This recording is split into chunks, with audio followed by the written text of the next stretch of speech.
everyone. All right, in today's vlog, we're going to talk about happiness and why is it so difficult to find our happy, like that true, genuine, deep joy and happiness that we all have within. Why is it so difficult to tap into that happy? So the first and obvious answer is because of social conditioning, which I talk about all the time. Not only social conditioning, but also our conditioning from childhood. And what I mean by that is all the thoughts and the perceptions and the experience that you have ingrained in your mind. That is your mind reality. It is not your reality.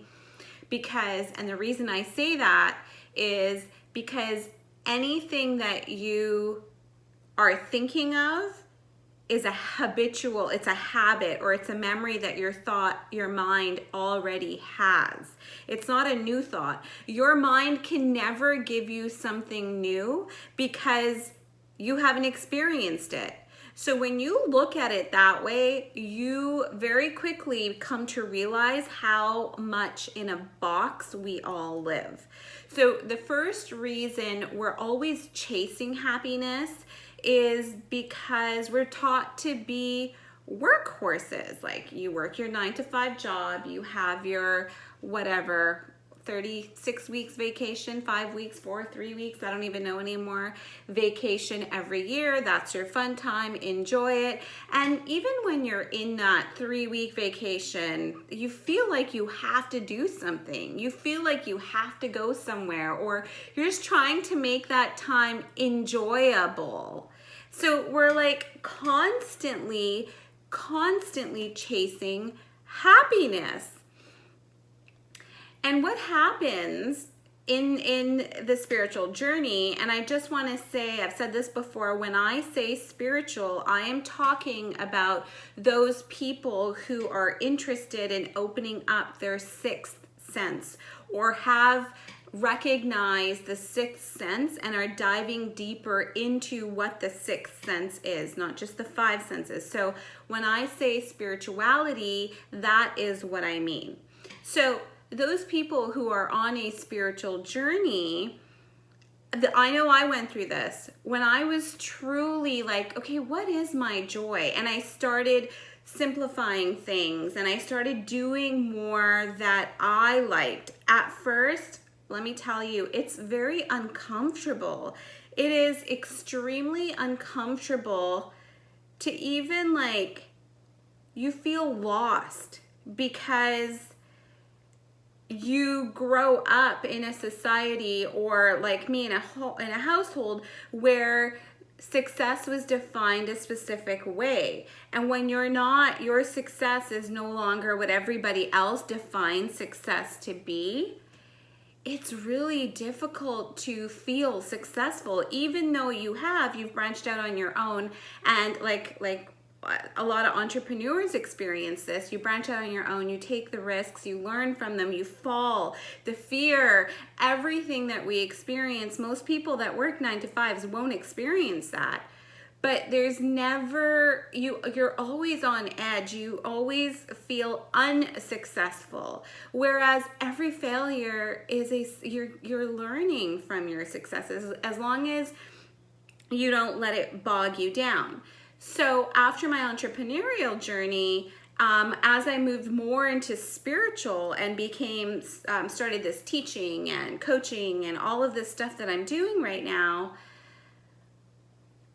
I became I became so uncomfortable where I didn't even know, is this my joy? Is spirituality my joy, my happiness? Teaching, is this my joy, my happiness?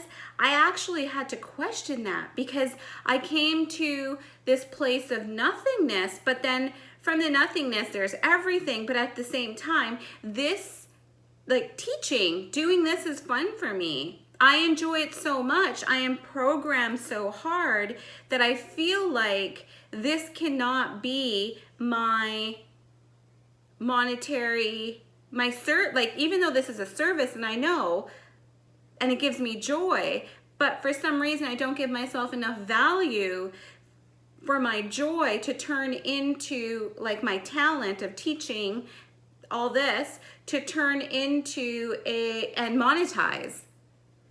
And I went through this phase like, is this really my happy? Is this really my joy?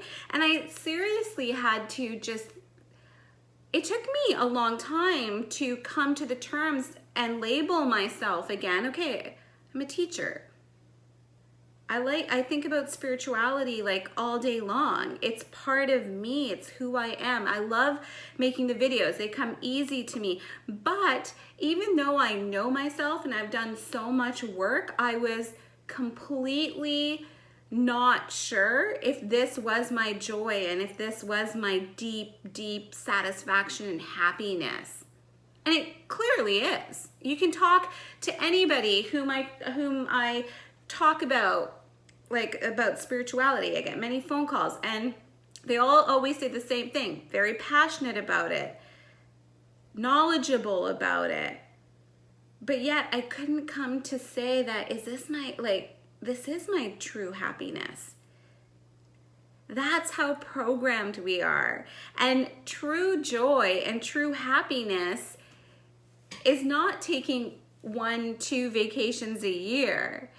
It's the little things. It's because we're taught not to appreciate the little things, like having a cup of tea and listening to, I love rap, listening in the afternoon while I'm working and I'm blasting it, and it brings out my root chakra opens, because rap music opens up your root chakra, and I'm just like go go go go go, and I'm flowing.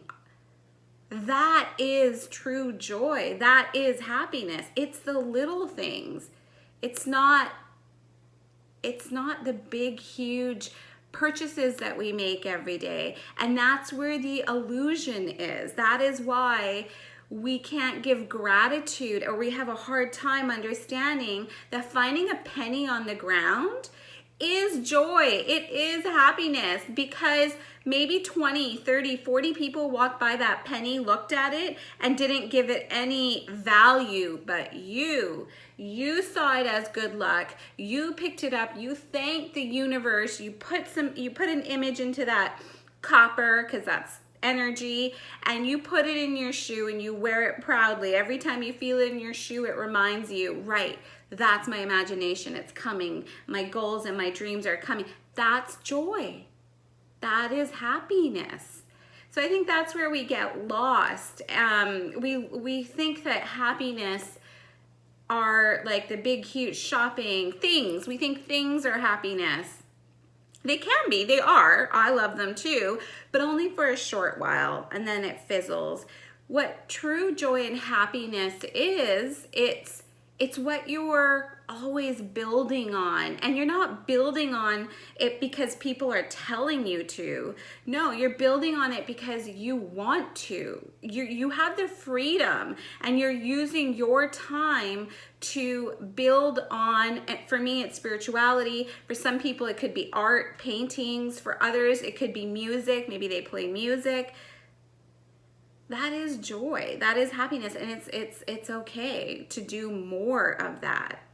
Because I felt guilty for living my life in happiness. I didn't want to identify these vlogs that I do as me being happy and joyful, because they're too easy. It flows too good. Everything is coming, like people are coming to me now. That's too simple. So I didn't see it as my joy and happiness. That's how tricky the ego can be. That's how programmed we can be. And it wasn't until I became the observer of the observer. I had to like observe myself while I'm making these vlogs, and I would like do a check-in. Okay, I feel good. And every time I would stop the camera and start uploading this on IGTV or YouTube, wherever, LinkedIn, I was like, oh, I feel good. But I discarded that because this was too easy. So just wanted to talk about happiness for a bit. Love you guys. Bye.